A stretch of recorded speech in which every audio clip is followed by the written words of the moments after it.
fellow faculty, staff, and students, I am delighted to bring greetings on behalf of our amazing 10th president of Bowie State University, Dr. Amita Bro. We are here to celebrate in the rich history, tradition, and legacy of Black History Month at Bowie State University. Today, in celebrating Black History Month in the month of February during this year of 2021, we have much to be proud of as we continue to rise up in the achievements, successes, changes, milestones, and contributions in moving not just our nation, but the world forward. These past few months, you should have seen where the power of us as a people can move and change a nation.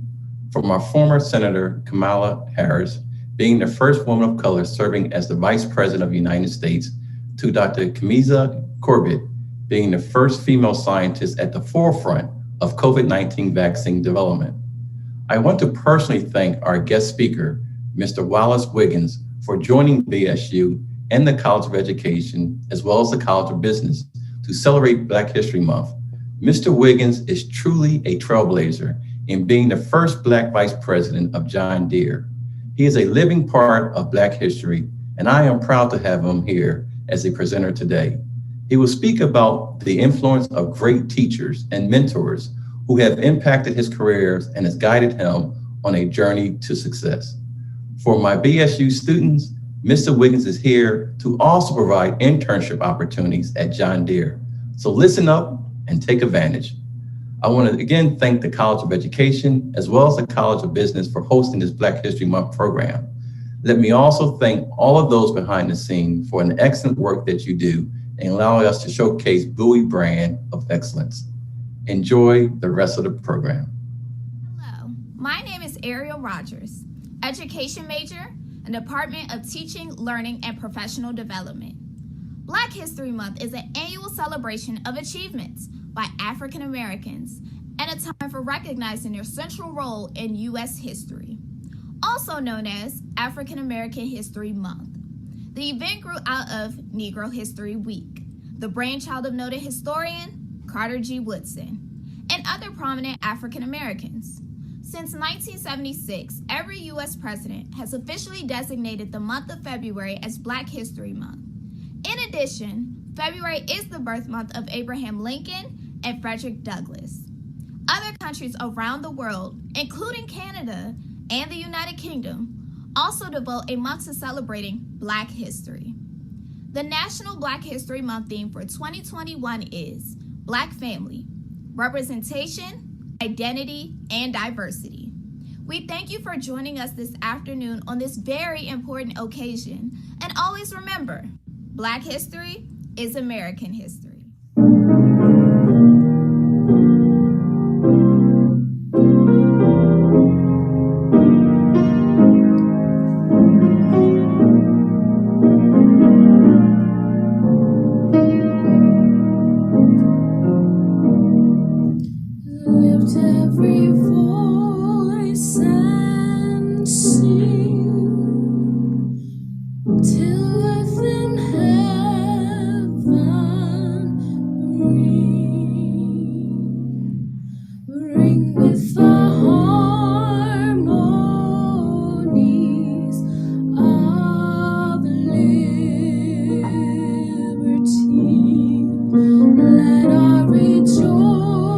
Rejoicing, rise.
I'm Dr. Rhonda Jetter, Dean of the College of Education. Welcome to our Black History program. We are glad that you decided to join us to celebrate Black History Month today. You know, it's important for us to look back and to look ahead, to see where we've been so we can see how far we have to go. Today, we step and look back at living Black history. We have Mr. Wallas Wiggins with us here today. You know, it's amazing to me that after 200 years, we're still being in a place where we have to be the first and the only. He is the first vice president, African-American Black president at John Deere. I can remember when I was a first, some 30 years ago, and I was the first African-American at College Park's family therapy program. And it was a lot of responsibility, but it opened the doors for others. You know, every time you get somewhere and you get up the pole, it's because of a teacher. It's because a teacher was there. No one gets where they are without having to go through education and have a teacher. So we decided we would do something a little non-traditional today. We'd have someone come from the business world to talk about his experiences and also his educational experiences and how teachers have impacted him. So whether you're from education or from business, you're going to be able to get some value out of today. Mr. Wiggins hopes to connect with BSU and perhaps do internships for students as they move forward. I look forward to us being able to do that. We are pleased to have Mr. Wallas Wiggins with us today. He grew up in urban Baltimore and has managed to find his way from there all the way up to be the first vice president at John Deere. For those of you who don't know what John Deere is, they do a lot of equipment, farming equipment and tractors and things of that sort. And so if you're not from the country, you may not know that, but they have an international presence. Mr. Wiggins has a Bachelor of Science in Electrical Engineering and Economics from Carnegie Mellon University, and he got a master's there as well. He's done training in executive leadership in London and global executive leadership in Phoenix. He has a lot of things to tell you about his experiences, and I'm hoping that you'll learn a lot from them today. Hopefully, you'll be able to get some tricks of the trade and things that you can do to make sure that you can be successful in the future. So without further ado, I introduce Mr. Wallas Wiggins. Hello, everybody. First of all, let me thank you all for taking the time to listen to what I have to share. I'm glad to be here with the folks from Bowie. I am originally from Baltimore, as you heard in some of the introduction information, but you heard a lot of really big deal things. They sound really good. I'm going to tell you where I started. So I grew up in Baltimore. I grew up down on Emerson Avenue. And I went on Google and I found my old neighborhood. And this is my house I grew up in. So the reason I share this is I'm not that fancy.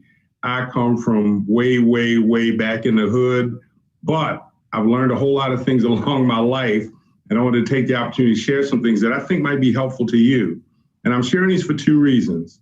One, for your benefit. Hopefully you can get something for what I'm going to share. And then secondly, to talk a little bit about the company I work for, John Deere, you know, the big green company with the deer and the tractors and everything, because some of you are in roles in school that may lend yourself to opportunities at Deere. And I want to make sure you're aware of that. So let me get started.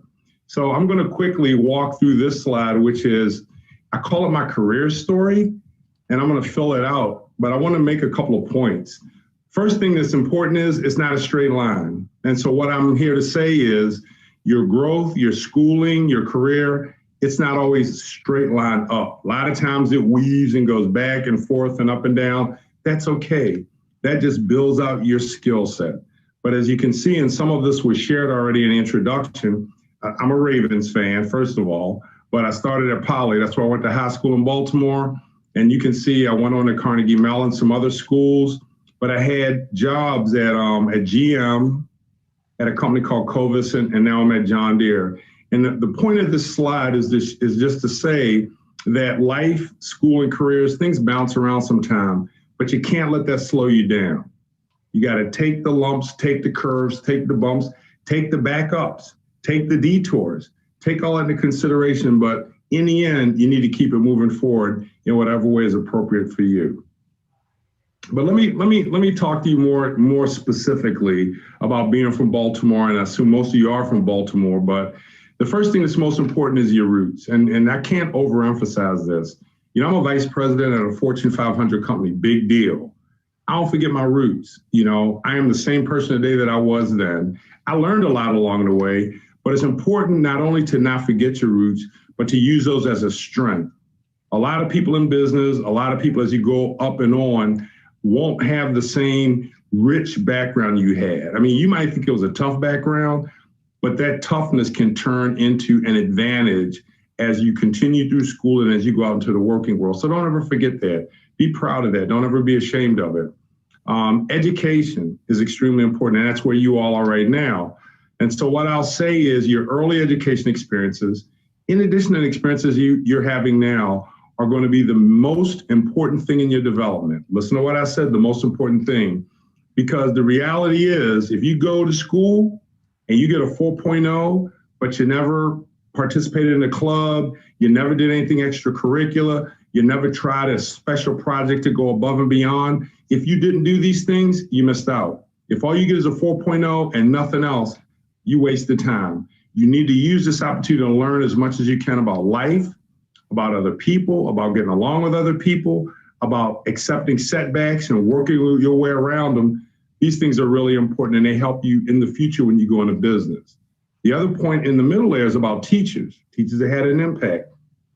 I can't tell you the number of teachers in my life that even though I was acting crazy in class or, you know, being out of control, they saw something in me and they said, you know what, this kid's got something, I'm willing to take a chance with him and help him. Do not be afraid to reach out to your teachers for help if you need that. Do not be afraid to allow them to support you if they choose to do that. Teachers can have a tremendous impact and influence on you. I know some teachers that provide more support to students than even the family or the parents do. And that's not a dog to the parents or the family. All that means is that teachers know some things that you don't know. They know where you're going, and there's nobody better set to help you navigate through what you're about to go into than probably your teachers. So make sure that you utilize them and leverage them as much as you can. They can be a really, really valuable resource. And then the last point I'll make at the bottom is learn to integrate and be flexible. This is a challenge. It was a challenge for me. When I went to Poly, it was the first time I was around white people, as an example. When I went to college, there weren't nothing but white people. And so I had to learn to speak a new language because they speak a little different sometimes. I had to learn to try things I'd never tried before. I don't like country western music, but if I was with a bunch of guys that were my study partners, to make the relationship strong so we could study well together and exchange knowledge, they wanted to go to somewhere and listen to country western, I went. I didn't have to like it, but I did it. So my point in sharing that simple story is, as you go up and onward, you may not always be in Baltimore. You may not always be with your friends that you've come to know and love and be friends with or be connected to, but you can't let that stop you. By definition, if you move upward and onward, a lot of things you're used to will go away, and you'll have to learn to acclimate to new situations, be it living situations, working situations, social situations. You can't be afraid of that. You'll make mistakes. You'll say the wrong thing. Find out you said the wrong thing, apologize and keep moving. You're Black. A lot of people may not understand Black people. They'll say the wrong things. And it's no reason to get mad. If people are not being intentionally mean and malicious, give them a pass. They apologize, teach them.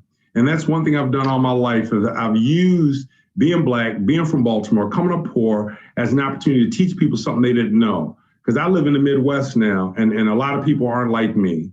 So I got it to a point now where people actually come to me and say, you know what? I need to talk to one of my employees. She's a young Black lady. I don't know how to approach her. Can you give me some guidance? I don't mind doing that.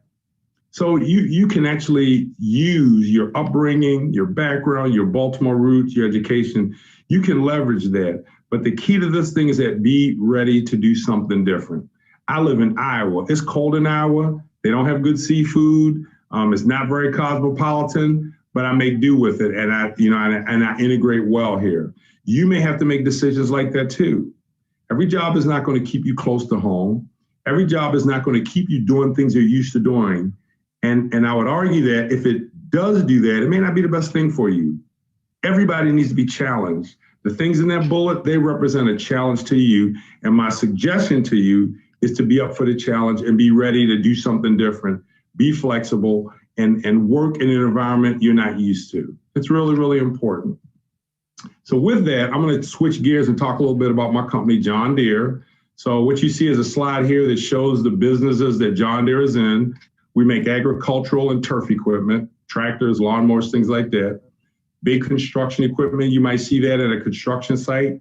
We have a big group that does financial services because some of that agricultural equipment, some of that construction equipment costs $1 million a unit. It's really expensive. So we have our own financing organization, almost like a bank. The Intelligence Solutions Group, that's our high-tech part of our company. They do a lot of things with satellite imagery, with GPS navigation location. So if you're into the high-end tech stuff, ISG, the Intelligence Solutions Group, is the place for you. And these are all things that we use on tractors, on construction equipment. To the lower left-hand side, we have Power Systems Group. What do? A tractor is a really big piece of equipment. A bulldozer, an excavator that's digging a big hole in the ground, they don't have regular engines. They have really big specialized engines. Well, we make our own engines. They're extremely high horsepower engines made for heavy use like construction and agriculture.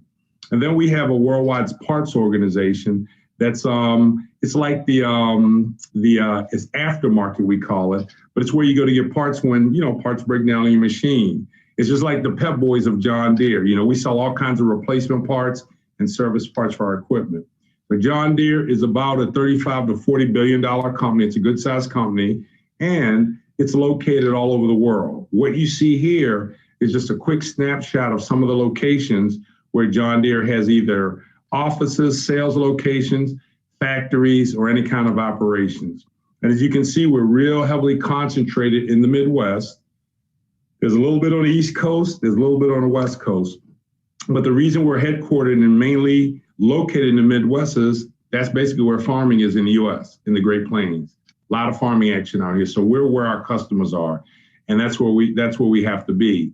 And so I talk to young people all the time. They go, oh man, I don't want to move out there. I'm like, dude or lady, you'll get meaningful work. You'll learn things you don't know. You will develop yourself in ways you can never imagine. And if you want to live in Waterloo, Iowa for 2 or 3 or 4 years to do that, personally, I think it's worth it. Some don't, but I think it is. So this is one of those things about being flexible, about where you locate. If somebody offers you a job that has meaningful work, you learn skills that you don't have or develop skills that you do have, to me, it's worth it. Because when you're ready, you can always up and move wherever you want. But this is just a quick picture of some of the locations that John Deere has around the US.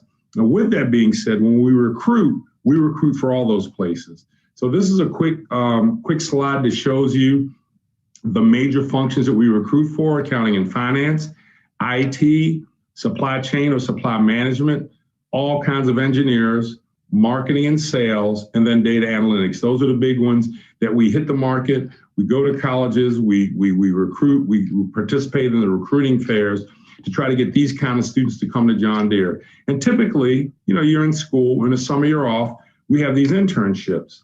And so we take interns from after freshman year, through grad students. And the majority of them, though, are sophomores and juniors. And we have a really, really sophisticated intern program where we provide a lot of benefits to you if you come in as an intern. You're interviewed, we look at your resume, we look at your grades, your GPA, we talk to you, we see if there's a fit. If there is, we invite you in. And this coming year in 2021, all of our internships will be virtual. So we're not going to ask any interns to move. We usually hire anywhere from 500 to 600 interns a year. But this year it's going to be virtual, so you won't have to relocate. But your leadership, your boss, your supervisor, they connect with you, they spend time with you, you have meetings you have to attend, you have tasks you have to do. It's kind of like self-study at home. But it's a really good program, and interns rave about it. They love our intern program. And then if you do well as an intern, you come one summer, maybe you come another summer, at some point you're ready to graduate and we're ready to hire. And that's where we look for people with bachelor's degrees and master's degrees in those areas I'm talking about to come in as full-time employees and be placed in one of those divisions of John Deere at one of those locations I showed you on the map. So that's a quick rundown of John Deere, what we do. And just as a little more detail around our intern program. So we treat our interns like employees. So I meet with the interns every year. I don't know why, but I have a chat with them, kind of like a fireside chat. And I tell them, you're not just like summer students. You are employees of my company. Do good work. Do good things. Make yourself known. And if any of you ever have an opportunity to interview with John Deere, get an internship, even get a full-time job, I challenge you to do the same thing. Not just a Deere, but anywhere you go, but definitely a Deere. What we offer, as you can see, insurance for our interns, housing, if in fact you are coming on site. If you have to travel for us, we obviously pay for that, reimburse you for that. And then we have a whole host of other benefits that we provide to our interns. So something to think about as you go throughout your college career and your journey, and think about, okay, what do I want to do? Who do I want to work for? Where do I want to be located? Keep in mind that we try to make the entrance robust, easy, seamless, and we try to make your movement through the company the same. So with that, I've said enough about myself. I've said enough about John Deere. I've really enjoyed being able to share a few thoughts with you. And I want to leave you, I guess, with the thing that's most important to me. Like I said, in the end, I'm a kid from the streets of Baltimore. That's all I am. I got a lot of knowledge, I got a lot of wisdom and a lot of experience, and I've done a lot of really great things for the companies I've worked for, GM mainly, and John Deere. But I never lose sight of that. I am always open to learn. I am always open for criticism or feedback so I can get better and develop myself. And I never forget the people that have helped me along the way. Primary of that has been many, many of my teachers and academic resources, counselors, and stuff along the way. So you're in a really good position now. You need to make sure you're taking full advantage of what Bowie has to offer and leverage those things I've talked about. So thanks for your time and attention, and I wish you all good luck. I hope one day I'll see you in the future, maybe knocking at John Deere's door, but if not, just knocking on any door, and whatever I can do to support or help you, I'm 1,000% in and more than willing to do it. So thanks again, and goodbye.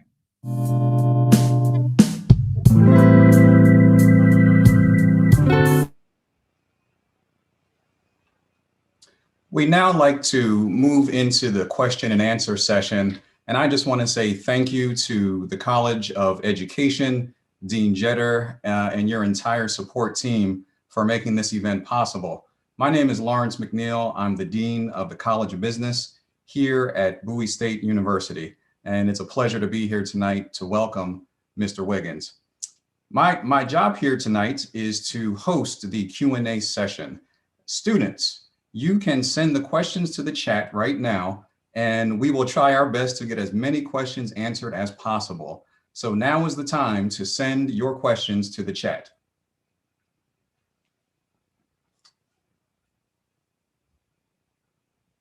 While the questions come in, I would like to get started with just one of my own while we wait for the students' questions. And that would be to Mr. Wiggins. Thank you again for your excellent commentary here this evening. You mentioned professional development, and that's near and dear to my heart as a dean. It's very important that our students understand that it's not just about, as you said, the great grades and the 4.0, but you have to complement those grades with excellent extracurricular, co-curricular activities. So could you, while we wait for the questions from the students, could you talk a little bit about what professional development activities you recommend the most in order to be a very well-rounded student, particularly as students think about applying to and preparing for the John Deere internship and hopeful full-time employment?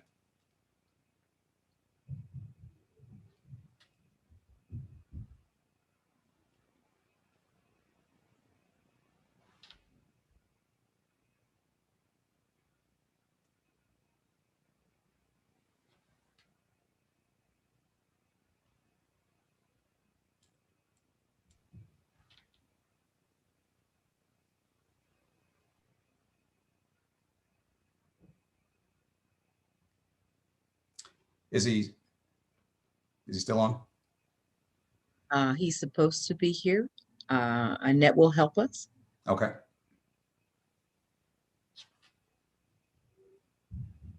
Again, while we wait for Mr. Wiggins, the feed to come back, students, please, now is your chance to ask your questions. Please put those in the chat. Make sure that if you can, give us your name and your classification. That would be great. Mr. Wiggins is the Vice President for Global Supply Management and Logistics.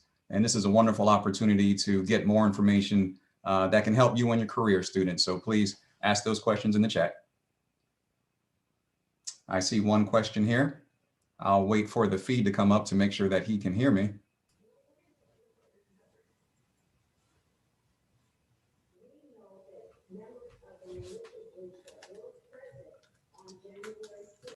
All right, we have a couple of questions.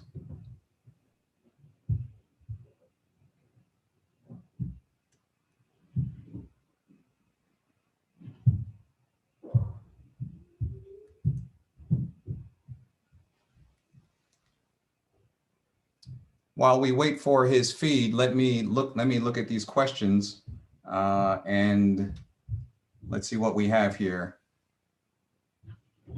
One of the questions is about how long he stayed on each job and did he have several positions at one company? That's an excellent question. That's from Lynn Long. And then we have another one from Nzinga Simmons, who is a senior, and she would like a question answered regarding, can he further explain how the internship will tie into careers in education? Two great questions.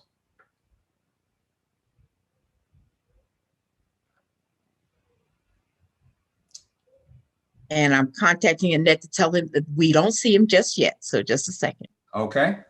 I'm getting word that we are attempting to make contact with him once again. While we wait, I'll certainly add a little bit of value to the process as much as I possibly can. And I just want to say that his commentary on professional development, I just want to talk about that for a moment while I can. It's paramount, students. When I think about my experience coming up through the ranks of a student and then to the master's level and then the PhD level, I had mentors, and mentors always told me that getting professional development would be as important as any A that I earned in any class throughout the years. And what I learned from that was that it's absolutely true. Because it's fine to learn the material, and you have to do that. You have to have those skills. But there are a host of many other skills that will take you far. For example, oral and written communication. When you look at the top skills, these questions are asked of executives all the time. What are the top skills you're looking for of prospective employees, the people you want to hire? And the top 5 tend to be the same. Oral and written communication are always in the top 5. Networking skills, the ability to communicate with individuals in an effective and productive way. Business etiquette. No matter what your major is, you're still going to enter into the work world, the corporate world, government, education. These are businesses. So having a good set of business etiquette skills is very important. And then there's something called emotional intelligence. And that's a very important one, because that is your ability to navigate different environments, as Mr. Wiggins was saying, to acclimate yourself to environments you may be completely unfamiliar with. And emotional intelligence gives you a skill set to have sensitivity, to work in environments that are multicultural, as I said, and environments that are different ages, multi-generational. So being able to work with people who are a generation older than you, and at some point a generation younger than you as you go through your career, is certainly a skill that you'll have to have regardless of your current major. So when I think about the top skill sets, those always come to mind as being critical to be successful regardless of your major. Let me check the chat.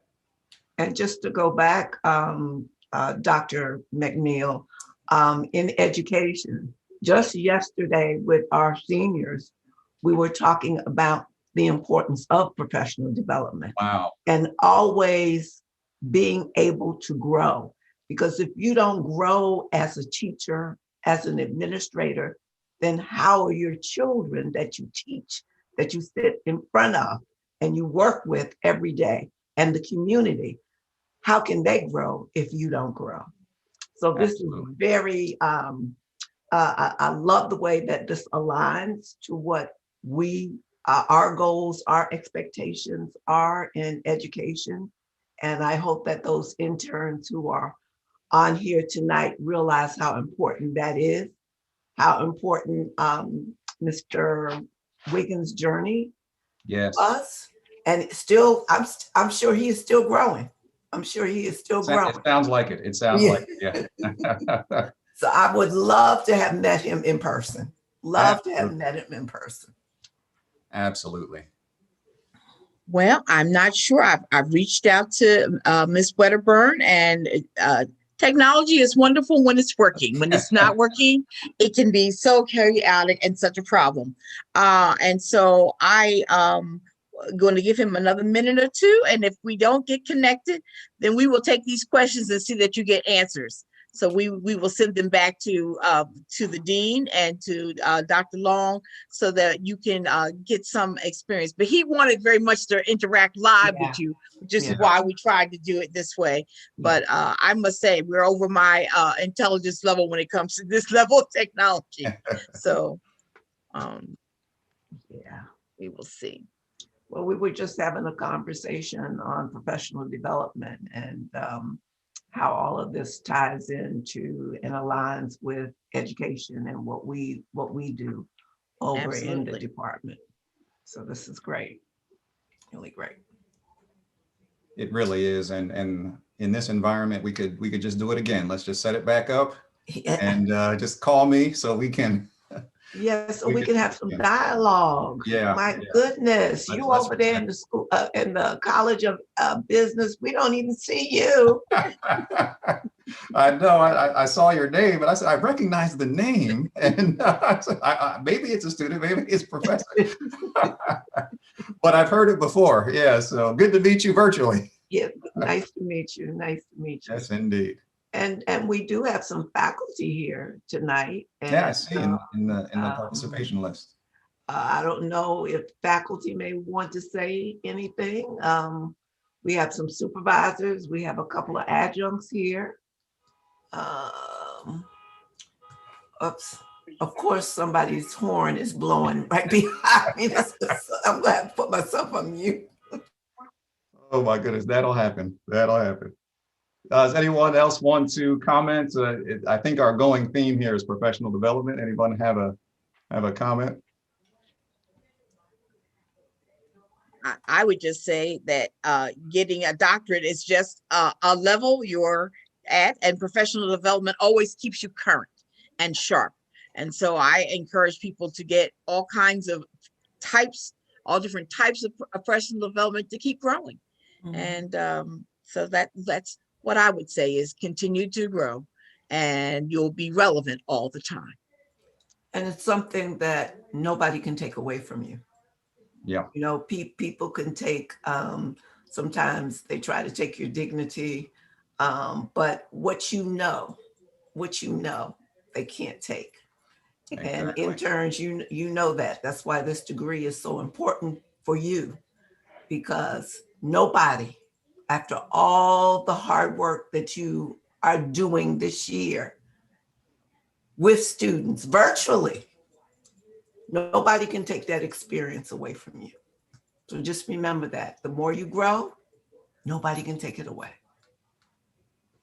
Are there any students? Oh, I'm sorry. Are there any students? Yeah, I was going to ask if any students wanted to comment on what they thought of Mr. Wiggins' presentation so far. Don't be shy. What have you learned so far this evening, or what stuck out? What stuck out as interesting to you? Hi, I'm Janelle McQueen. Hello. Good evening. Good evening, Dean McNeil. Good evening. What stuck out to me is that because life can hit you so hard and so fast, I could appreciate where he came from and how he showed us where he grew up and how he felt like he had come from a background that many people would say he'll never be anything coming from this area, this place, and how he just kept moving and learning and growing.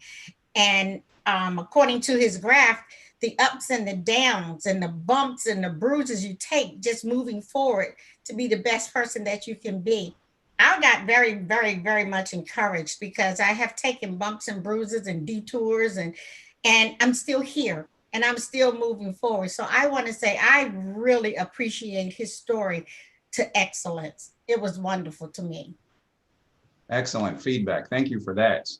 Thank you for that. Any other students want to give some comments? If we have time, I don't want to go over the time.